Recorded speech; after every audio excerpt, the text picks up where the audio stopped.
तो भोपाल का रुख करते हैं, जहां सौरभ शर्मा ने कई बड़े खुलासे किए हैं। कई अपनी काली कमाई को लेकर उन्होंने खुलासे किए हैं, जहां 8 बेनामी कंपनियां बनाई गई थी।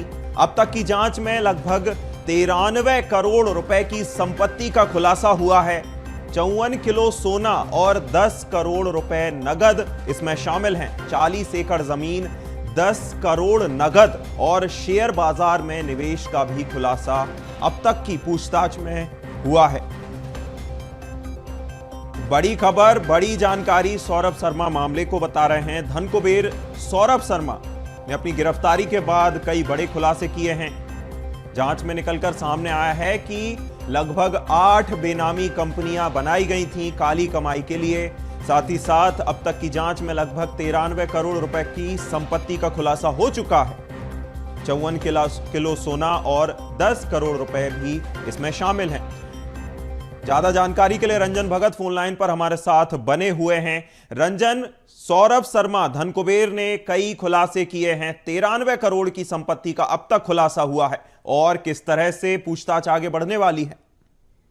जी बिल्कुल, देखिए अगर हम बात करें तो लोकायुक्त की टीम ने जिस तरीके से जो है सौरभ शर्मा को गिरफ्तार किया है, उसके बाद से लगातार जो है पूछताछ जारी है, क्योंकि करोड़ों का मामला है, क्योंकि करोड़ों की काली कमाई जो है सौरभ शर्मा ने जो है इकट्ठा करी थी। ऐसे में अब लोकायुक्त की पुलिस जो है ये पूछताछ कर रही कि आखिर इतना पैसा जो है उन्होंने कैसे इकट्ठा करा था।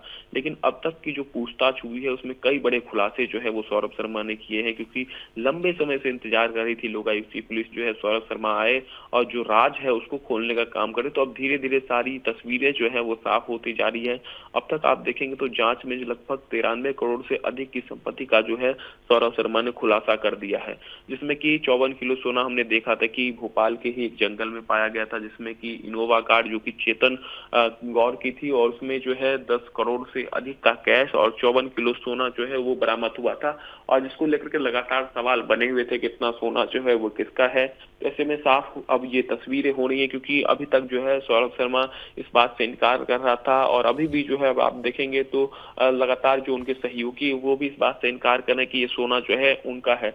लेकिन अब आप देखेंगे तो 2 से 3 जो जांच एजेंसियां थी, जिसमें कि ईडी, आईटी, लोकायुक्त, अब डीआरआई की भी जो है एंट्री होने जा रही है, क्योंकि डीआरआई ये पता करने की कोशिश करेगा कि आखिर ये इतना सोना जो है वो कहां से आया है। अभी तक जो जानकारी सामने आ रही है उसके अनुसार अगर हम बात करें तो ये दुबई से जो है ये पूरा सोना जो है यहाँ पर लाया गया है। ऐसे में अब हवाले को एंगल से भी जो है अब लगातार जो लोकायुक्त की पुलिस है वो तो जांच कर रही है, लेकिन अब केंद्रीय एजेंसी डीआरआई की भी जो है जल्द एंट्री होने वाली है। वो नए सिरे से जो है जांच करेगी, क्योंकि आप सोच सकते हैं 54 किलो सोना कहीं ना कहीं अपने आप में जो है एक बड़ा रकम होता। 10 करोड़ रुपए कैश एक गाड़ी में कोई अनजान जगह पर कोई छोड़ के कैसे आ सकता है? तो कहीं ना कहीं ये जो पूरी काली कमाई है उस पर जो है अब जो परतें हैं वो खुलती जा रही हैं। और सबसे बड़ी बात है कि अगर हम बात करें तो 8 से अधिक कंपनियां जो सौरभ शर्मा जो है वो संचालित कर रहा था और अलग अलग कंपनियों में वो पैसे लगाता था।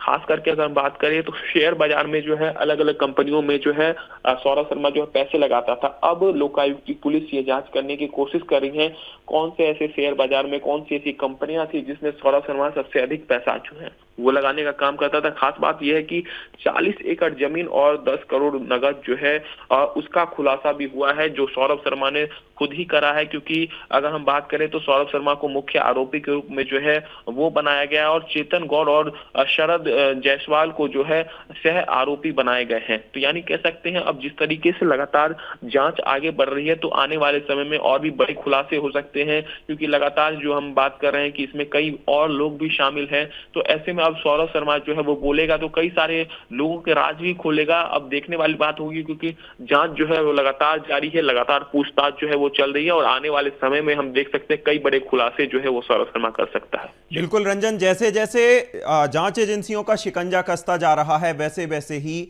और भी कई खुलासे और तथ्य इस मामले में निकलकर सामने आ रहे हैं। देखना होगा कि किस तरह से ये जांच और आगे बढ़ती है। रंजन, बने रहिएगा हमारे साथ, हम आपका रुख करेंगे।